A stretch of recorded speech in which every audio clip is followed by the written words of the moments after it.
Welcome to Podcast and Business.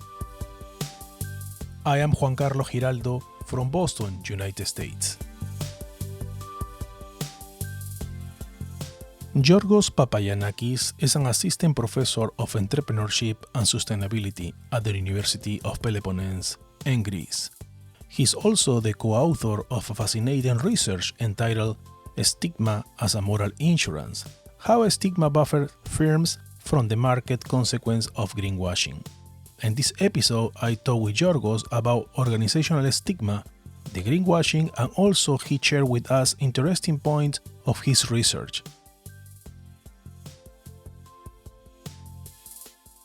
Hello, Giorgos. How are you? I'm good, Juan Carlos. How are you? Thank you for having me. Oh, I am doing well. I am so happy to have you today as a guest on my podcast. During this conversation, we will focus on topics related to greenwashing, brands, organizations, even employees, psychology, sociology aspects, and why not ESG, right? This topic is about organizational stigma. And also we will get into a paper you published last year entitled Organizational Stigma as a Moral Insurance. So I would like to start our conversation by asking you, how can you define organizational stigma? Yes, of course. Organizational stigma is broadly defined as a negative social evaluation of a particular organization. To go deeper in this one, we have to consider the two types of organizational stigma. There is core and event stigma. So think of core stigma as a negative evaluation that companies receive because of something fundamental to their identity, like who they serve, what they sell, or the industry they operate in. These may include firms that sell, for example, harmful products like guns or tobacco, or firms that have a reputation for heavily polluting the environment, like oil and gas. So because core stigma is closely associated with companies' identity, so it defines what they are, it is deeply ingrained in people's perceptions. So this kind of stigma is difficult to change and has a long-term impact on firms' reputation. Now, the second type of stigma is event stigma, which is triggered by a specific event or incident. Here you can think of any corporate scandal like the Dieselgate, or think when a company recalls a product due to safety issues. Right. The Volkswagen one. Yes, exactly. Or when Balenciaga releases a marketing campaign with children and bondage bears, and then it withdraws the campaign after the outcry by the people. So event stigma can be more temporary, because sadly we tend to forget such events after a while. Nevertheless, it can cause harm to business, and that is why they try to overcome it through communication and strategic moves. So, in all cases, stigmatized firms are viewed as morally objectionable. So, stigma discredits organizations, harms their reputation, lower employee morale, and so forth.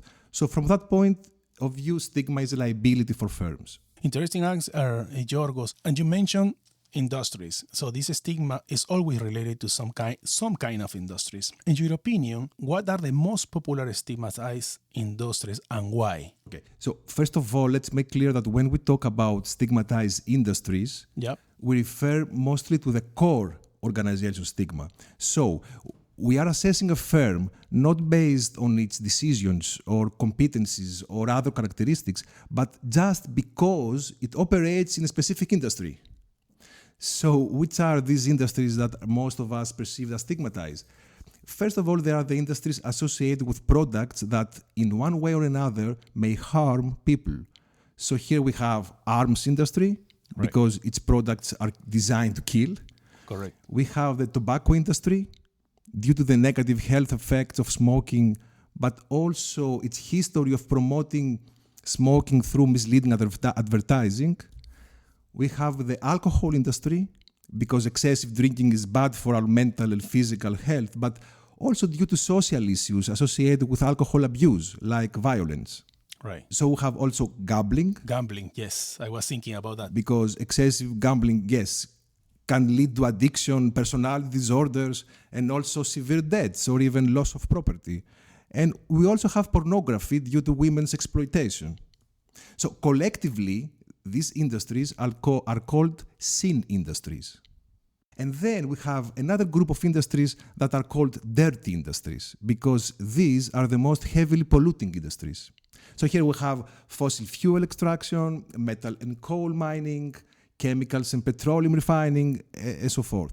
So these industries account for most of the global pollution we see today, including air pollution, water pollution, soil contamination, deforestation, and so forth. So besides sin and dirty industries, these are the two main categories, sin and dirty industries. Besides that, someone might say that other industries or sectors are also stigmatized due to bad reputations or scandals. So, for example, fast food has a reputation for bad product quality, or the financial sector has a history of accounting-related scandals. However, in these cases, it's not so clear whether all firms belonging to these industries are perceived to be stigmatized, or if certain firms for some periods, are stigmatized. So I would be more reluctant to include these industries. So in sum, I would say that sin and dirty industries are the ones we perceive most as stigmatized. Giorgos, I read an article in The Economist last week, and it was about the employees in sin industries. The article mentions that employees feel good working in these industries because they have good salaries. Yes. So interesting how the perception of the employees themselves is, right? So speaking about this, I would like to ask you, how can stigma lead to positive outcomes in organizations? So, okay, now it's getting more interesting because we all assume that stigma is in any case a bad thing for organizations. It's a liability, right? However, in some cases, it may have some positive outcomes, even in an indirect way. So, first of all, take, for example, event stigma, okay, that is associated, let's say, with a specific corporate scandal. Now, for a firm that has never been stigmatized before, this might be an organizational shock. So this kind of stigma can serve as a catalyst for change for firms that seek to overcome these negative perceptions, associated with the stigma. So, for example, we see firms stigmatized by diversity scandals, and in the post-scandal period, they try their best to improve their reputation by adopting strict diversity and inclusion policies, partnering with diverse organizations, creating diversity committees, etc. So in some cases, stigma may stimulate a positive organizational change. Okay, but in the case of core stigma, things are more difficult because you can't change your core identity. You can't change your industry. Okay, so you cannot change what you sell, for example. However, we have some empirical evidence from related fields that examine other social evaluations such as status or reputation, suggesting that firms or individuals that receive negative evaluations may have some inherent advantages when, for example, things go wrong in other domains. So, for example, there is a study showing that low-status politicians versus those with high status were less likely to be targeted for inappropriate expense claims. So another study finds that in the case of product recalls, automakers with weak reputation lose less market share than the ones with a strong reputation. So these studies suggest that negative evaluations may have a desirable effect. It's like they make you less visible or less of a target, which sometimes may be a good thing, right? Right, yeah. So, exactly. So this evidence motivated one of our study in which we found that core stigma can also lead to desirable outcomes for organizations. And this is by lowering the expectations that we have for stigmatized companies. I just mentioned it here, but I think that we're going to elaborate more on this one later in our discussion and explain how this works. Exactly.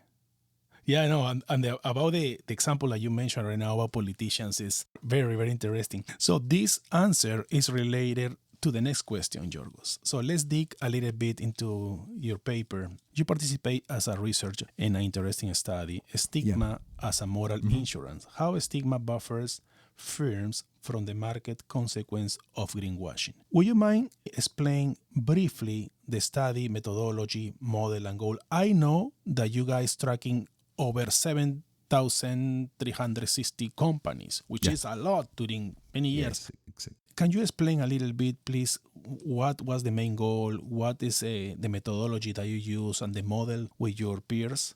Yes, of course. I had the pleasure to participate in a study recently published in the Journal of Management Studies with three colleagues, George Cassinis from the University of Cyprus, Adam Kay from the University of Queensland in Australia, and Pavlos Vlachos from Alba Graduate Business School here in Athens. So our main objective in this study was to explore exactly what you asked me before. Can organizational stigma lead to positive outcomes? As previously discussed, we have some evidence that low reputation and status can help organizations and individuals to get away when things go wrong. But what happens when stigma, and more precisely organizational core stigma, that is almost impossible for companies to overcome? So to explore this research question, first we consider as having core stigma all the companies that operate in the industries that I mentioned earlier, that is the sin industries, arms, tobacco, etc., and the dirty industries, oil and gas, chemicals, etc. Then, given that stigma is likely to have positive effects when something goes wrong, we consider the case of greenwashing, which is a form of misconduct by which firms misrepresent themselves as more environmentally and socially responsible than they really are. So a refined research question became, in the case of greenwashing, who suffers more negative market consequences? Firms associated with stigmatized industries or the ones that operate in non-stigmatized industries? And why? To answer this question, we conducted two complementary studies. In the first study that you mentioned, you used a large database called Asset4 and track more than 7,000 firms in 47 countries for 15 years. So this is a large panel data that provides that provides several yearly indicators related to companies' social and environmental policies, as well as other indicators that measure the degree of implementation of these policies. So, for example, one indicator assesses whether a particular firm has a policy regarding environmental product innovation. And then we have another indicator assessing whether the same company reports or at least one product line or service that is designed to have positive effects on the environment. Obviously, the first indicator captures what companies say, while the second indicator captures what they actually do, the implementation. So by calculating... It's very different. Yeah, exactly. So by calculating the gap or the discrepancy between companies' policies and implementation, we managed to create a novel measurement of greenwashing. So the larger the gap, the higher the level of greenwashing. And then we linked greenwashing with companies' sales to see whether customers punish firms in terms of lower purchases that are greenwashing. And of course, we perform additional analysis to see whether customers punish more or less companies that operate in stigmatized industries. In the second study, we conducted a randomized experiment. We conduct the experiment for two reasons. First, to replicate the first study, which is very important, providing also internal validity to our findings. And second, to explore the mechanism of our main finding and therefore try to answer the why question. By combining greenwashing and stigma, we developed different scenarios. We developed scenarios with companies that are greenwashing and companies that are not greenwashing, companies in stigmatized industries and companies in non-stigmatized industries. And we randomly exposed more than 450 people to these different scenarios and asked them several questions to capture their reaction and understand why they react in this way. That's very, very deep. And I bet you guys get a very robust information. Yes, exactly. In both studies, we used several methods to ensure the robustness of our results. We used an instrumental variable methodology to correct for any endogeneity issues, because someone could say that firms with lower sales are the ones that have incentives to talk more or have less resources to implement their policies, and thus they are more likely to engage in greenwashing. We also performed several additional analyses to rule out any alternative explanation that we could think of that would drive our results. in conclusion, the design of our study, having a panel data and an experiment, and the methods that we used, make us quite confident that our findings are reliable and robust. Certainly, the whole research is very technical, very technical. I like the Appendix 3, how you guys split the questions, right? Product innovation, the question that you perform in that, like does the company have an eco-design, another product responsibility, another implementation, and so on, product innovation, etc. It's very, very, very interesting and very detailed. And it goes too technical at the end. So, based on this study, what I found is one of the outcomes showed that the stigma weakened the negative effect of greenwashing. Yeah. I like the term boys will be boys. So interesting. Opinion play with the psychology, the sociology. The perception is completely different. For example, if another company, like a good reputation, have a mistake or an error in the operations, and then boom, have something bad. How this stigma weaken the negative effect, Giorgos? So, analyzing the data, we found that in general, people react negatively in terms of lower purchases when a firm was caught greenwashing. Okay, this is something we expected. The interesting finding is what you just mentioned, that when we split the sample into stigmatized and non-stigmatized industries, we found that this negative effect almost disappeared in the case of stigmatized industries. So in other words, we found that customers do not punish stigmatized firms when they are caught doing something wrong, like greenwashing, as much as they do in the case of non-stigmatized firms. However, there is a theory called expectancy violation theory, according to which we react to others based on our pre-existing expectations in a way that the more our expectations are violated, the more negatively we react. Now, try to imagine the pre-existing expectations that we have about firms that produce guns or tobacco. And I mean expectations about their character, not their capabilities, their character.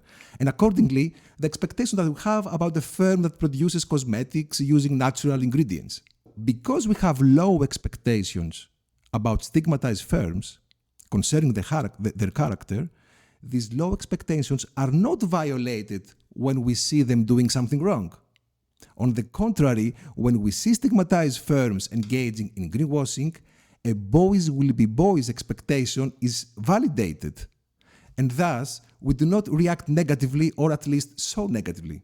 Actually, Philip Morris published a very interesting report explaining, its commitment to having a smoke-free world, commitment with the biodiversity, with health, etc. I know they are a part of the zinc industries, but I think they are doing something to be transparent what they are doing in this situation. But, still have this kind of stigmas. What I admire about this is that at least they are doing something or try to reduce the gap or etc.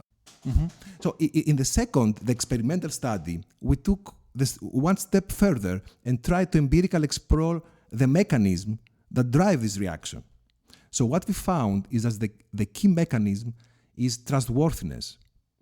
The data showed that stigmatized firms experience less of a drop in perceived trustworthiness than non-stigmatized firms when they engage in greenwashing. So breaking down trustworthiness into its distinct dimensions, we found that the primary reason stigma secures firms against the market consequences of greenwashing is that people think that stigmatized firms lack integrity. So because people think that these firms lack integrity, their expectations are validated when they find out that these firms are greenwashing. In this case, we have no expectancy violation, so no severe negative reactions. These results suggest that stigma is a moral asset for organizations that engage in greenwashing or in any other form of wrongdoing in general. Giorgos, is there anything that you would like to add about this topic, related to this stigma organizational stigma, and greenwashing? Anything that you would like to add? Yes, Juan Carlos, I want to take the opportunity to add something about the nature of our findings. We already know from previous studies that stigmatized firms try to mitigate the liability of stigma by adopting several strategies like trying to divert the negative attention elsewhere. However, our finding reveal that stigma has also a built-in insurance-like effect that protects firms from the market consequences in case of misconduct. So stigma offers an inherent advantage to firms without them needing to do anything to overcome the liabilities of stigma. It's like a gift. This is completely different from what we already know. However, this result should be treated with caution regarding its practical implication. Does the study suggest, for example, that stigmatized firms should do whatever they want due to this inherent advantage? Of course not. The results of our study show that greenwashing is associated with lower sales, but stigmatized firms suffer significantly less. I want to believe that less suffering is not a strategic goal for any company. Having integrity and doing good leads to positive outcomes, and this is what firms must do. Our study only suggests that in the unlikely event of wrongdoing, stigma offers firms a boy will be boys type of insurance. And because of this, we should not rely on the free hand of the market to regulate wrongdoing, especially in the case of stigmatized industries. Policymakers should regulate companies' behavior with appropriate policies and incentives. And one last remark, interesting research questions may emerge if we change the context of our study to test whether this boys will be boys effect will still hold. So if we replace, for example, greenwashing with another form of misconduct, or if we replace core stigma with event stigma. So we hope that this research will inspire more work in this area and enrich our understanding of organizational stigma and its effects. Oh, certainly, because as I mentioned before, the questions that you guys use to measure the greenwashing or this stigma was amazing, about the innovation, about responsibility. Very, very, very interesting questions. With these questions, companies will be find a great and robust answers to perform, or to improve, or even for the company or for the consumers. Giorgos, before wrapping up, where people can contact you, where people can find more information about this very interesting study? So I live in Athens, the capital city of Greece, and my university is in Tripoli, which is nearly 150 kilometers away from Athens. So I think that the easy way to find me is by sending me an email or connect with me on LinkedIn. And you can also find my latest news by visiting my personal site, which is www.gpapagiannakis.com. Giorgos, I would like to say thank you for your time. Juan Carlos, thank you so much for inviting me to your podcast. It was an honor to be here and share my work with you and your audience. Thank you for your time. So I am Juan Carlos Giraldo from Boston, United States. Thank you so much to everyone.